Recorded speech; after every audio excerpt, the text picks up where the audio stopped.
বন্ধুরা, আমরা অনেকে আছি কিন্তু কন্টেন্ট ক্রিয়েটর যারা মূলত ইউটিউবে ভিডিও আপলোড করে থাকি। তো বন্ধুরা, আমাদের কিন্তু সবসময় ধরে একটা জিনিসই কিন্তু খুব প্রয়োজন হয়, সেই জিনিসটা হচ্ছে মূলত আমাদেরকে একটি করে থাম্বনেল ক্রিয়েট করতে হয় বা একটা করে কিন্তু থাম্বনেল আমাদেরকে দেওয়া লাগে।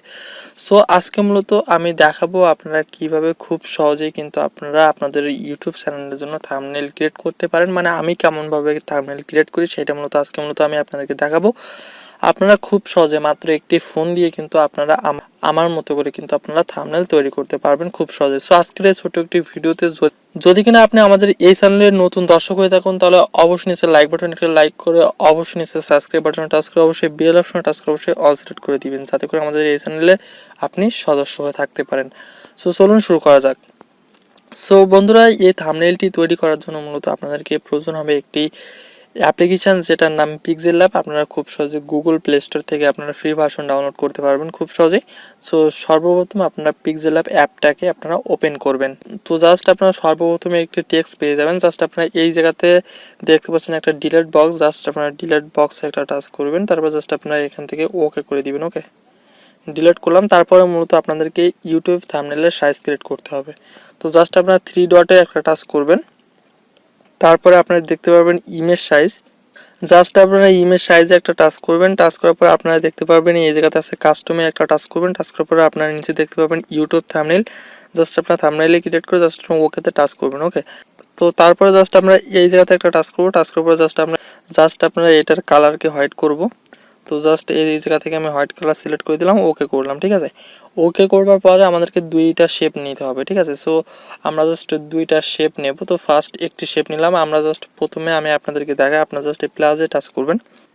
প্লাসে টাচ করার পরে আপনারা দেখতে পাবেন একটা অপশন আছে শেপস। জাস্ট আপনারা শেপসে টাচ করবেন, টাচ করে জাস্ট আপনারা এমন আসবে। জাস্ট আপনারা এটাকে এভাবে ফুল স্ক্রিন করে নেবেন, একটু বড় করে দিলাম। তারপরে জাস্ট আপনি একটা কালার চুজ করে দিবেন, তারপরে এই জায়গা থেকে টিক মার্কে একটা টাচ করে দিবেন। ওকে, আমি জাস্ট একটা শেপ নিলাম। তারপরে জাস্ট আমি আরেকটা শেপ নিয়ে আসবো। সেম আমরা কপি করব, দরকার হলে শেপটাকে। জাস্ট আপনারা উপরে দেখতে পাচ্ছেন একটা পেন চিহ্ন। জাস্ট আমি আপনাদের দেখানোর স্বার্থে জাস্ট আমি এই জায়গা থেকে পেন চিহ্নে একটা টাচ করলাম, তারপরে কপিতে টাচ করলাম, দুইটা হয়ে গেল। জাস্ট তারপরে এই দুইটার একটার কালারকে আমি লাল করব। জাস্ট আপনারা নিচের মাঝখানের এই চিহ্নে একটা টাচ করবেন, তারপর আপনারা কালারে যাবেন।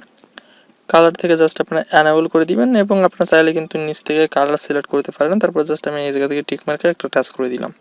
ওকে, তারপরে মূলত আপনারা আপনাদের ভিডিও বিষয়ে যেসব ইমেজগুলো আপনারা অ্যাড করতে চাচ্ছেন, জাস্ট আপনারা সেই সবগুলোকে অ্যাড করবেন। জাস্ট আমি দুইটা ইমেজ অ্যাড করব। জাস্ট আপনারা দেখতে পাচ্ছেন উপরে একটা প্লাস অপশন, জাস্ট আপনারা প্লাসে একটা টাচ করবেন। তারপর আপনারা দেখতে পাবেন ফ্রম গ্যালারি, জাস্ট আপনারা ফ্রম গ্যালারি অপশনে একটা টাচ করবেন।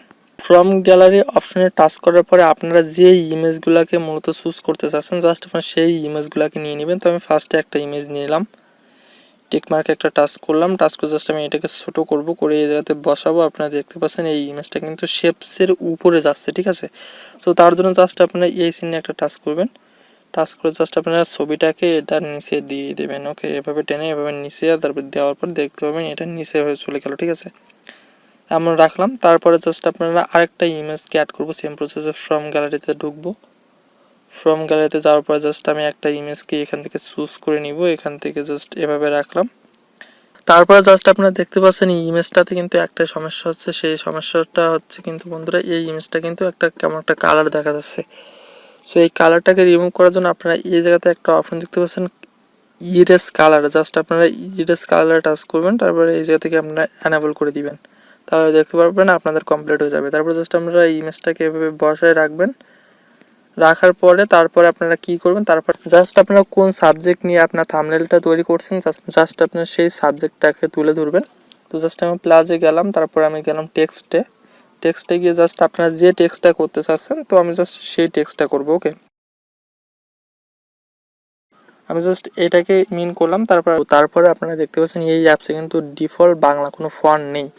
আপনারা কোনভাবে বাংলা ফন্টকে ডাউনলোড করবেন আমার ডেসক্রিপশন বক্সে লিঙ্ক দেওয়া আছে। আপনারা কোনভাবে ফন্টগুলোকে ডাউনলোড করবেন এবং অ্যাড করে নেবেন সব বিষয়ে কিন্তু আমাদের লিঙ্ক দেওয়া আছে। আপনারা চাইলে লিঙ্ক আউটগুলো একটু চেক করে নেবেন, চেক করে আপনারা খুব সহজে বাংলা ফন্টগুলোকে অ্যাড করে নেবেন আপনাদের অ্যাপসে। ঠিক আছে, জাস্ট আমি ফন্টটাকে চেঞ্জ করবো, তার জন্য জাস্ট আমি গেলাম ইয়েতে। তারপর আমি এই জায়গা থেকে ফন্টটাকে চুজ করবো, ফন্টে গেলাম। তারপর এই জায়গা থেকে জাস্ট আমি মাই ফন্টে যাব। আপনারা যে ফন্টগুলো মূলত ডাউনলোড করে অ্যাড করবেন, জাস্ট আপনার সেই ফন্টগুলো কিন্তু এই মাই ফন্টের মধ্যেও থাকবে, ঠিক আছে। তো জাস্ট আমি একটা ফন্টকে এই জায়গা থেকে চুজ করে দিলাম। তারপরে ফন্টের কালারটাকেও আমি একটু চেঞ্জ করব। তো কালারটাকে আপনারা কোনভাবে চেঞ্জ করবেন, চেঞ্জ করার জন্য জাস্ট আপনারা নিচে দেখতে পাবেন একটা অপশন আছে কালার, জাস্ট আপনারা কালারে টাচ করবেন। তারপরে আপনারা যে কোনো একটি কালার খুব সহজে চয়েস করে দিবেন। তো আমি হোয়াইট কালার দিচ্ছি। তো তারপরে আপনারা আবার সেম প্রসেসে একটা টেক্সট নেবেন। তারপরে আপনাদের যে সাবজেক্টে মূলত থাম্বনেইলটা তৈরি করতে চাচ্ছেন, জাস্ট আপনারা সেই সাবজেক্টটাকে আপনারা পরিপূর্ণভাবে আপনারা সেইভাবে সাজিয়ে ফেলবেন, ঠিক আছে। তো তারপরে জাস্ট আমি এটাকে সেম প্রসেসে ফন্টটাকে চেঞ্জ করব। তো জাস্ট আমি ফন্টে যাব, ফন্টে গিয়ে জাস্ট আমি সেম প্রসেসে মাই ফন্টে গিয়ে একটা ফন্ট চেঞ্জ করে দিব। তারপর আমি এটাকে জাস্ট বড় করে আমি এটার কালারটাকে চেঞ্জ করে দিব। ওকে, সো জাস্ট আমি এই জায়গা থেকে এটার কালারটাকে চেঞ্জ করে দিলাম। এখান থেকে আমি হোয়াইট দিলাম। তারপরে মূলত আমাদেরকে একটা শেপ নিয়ে আসতে হবে, যাতে করে আমরা এই শেপটাকে মূলত কিন্তু মার্ক করতে পারি, ঠিক আছে। সো মার্ক করার জন্য জাস্ট আমরা সেম প্রসেসে প্লাসে যাব, তারপরে যাব আমরা শেপসে। তারপরে এই শেপসের ঠিক এই মাঝখানে একটা টাচ করতে হবে। তারপর আমরা একটা তীর মার্ক নিয়ে আসবো। তো জাস্ট আমরা এই জায়গা থেকে তীর মার্কটাকে চুজ করলাম। তারপরে এটাকে জাস্ট এইভাবে আনলাম, আনার পর জাস্ট আমরা এর কালারটাকে চেঞ্জ করবো। তো আমি রেড কালার দিলাম। তারপর জাস্ট আমি টিক মার্কে টাচ করে দিলাম, দিয়ে জাস্ট আমরা এটাকে এভাবে ঘুরিয়ে নেব। ওকে, আমরা ফোনটাকে মার্ক করব। তো জাস্ট আমি এভাবে এটাকে ঘুরিয়ে দিলাম। তারপরে জাস্ট আপনারা এই মাঝখানের এই অপশনে একটা টাচ করবেন। টাচ করার পর জাস্ট আপনারা যাবেন স্ট্রক, এটাকে অন করে দিবেন। দেওয়ার পর জাস্ট আপনার যে কালারটা দিলে মূলত ম্যাচ করে, জাস্ট আপনার সেই কালারটাকে সিলেক্ট করবেন, করে জাস্ট আপনার স্ট্রকটাকে একটু বাড়িয়ে দিবেন, ঠিক আছে। এই জায়গা থেকে কম বেশ করা যায়। টিক মার্কে একটি টাচ করার পরে আপনাদের কাজটি কমপ্লিট হয়ে গেলে আপনাদেরকে মূলত এটাকে সেভ করতে হবে, ঠিক আছে। তো সেভ করার জন্য জাস্ট আপনারা উপরে দেখতে পাচ্ছেন একটা সেভ অপশন, জাস্ট আপনারা সেভ অপশনে টাচ করুন। তারপর আপনারা দেখতে পাচ্ছেন সেভ অ্যাজ ইমেজ, জাস্ট আপনারা সেভ অ্যাজ ইমেজে টাচ করবেন। তারপরে আপনারা এই জায়গাতে দেখতে পাবেন কাস্টম, জাস্ট আপনারা কাস্টমে টাচ করবেন। তারপরে আপনারা সিলেক্ট করবেন আলট্রা, জাস্ট আপনারা আলট্রাটাকে সিলেক্ট করে তারপরে আপনারা জাস্ট সেভে টাচ করে দিবেন। ওকে, সো আজকের ছোট একটি ভিডিও যদি কিনা আপনার কাছে একটু হেল্পফুল হয়, তাহলে অবশ্যই একটি লাইক করে দিবেন, এবং আপনার যদি কোনো ধরনের কোনো সমস্যা থেকে থাকে তাহলে অবশ্যই কমেন্ট করবেন। সো আজকের এই পর্যন্ত, সকলে ভালো থাকবেন, সুস্থ থাকবেন, বাই বাই।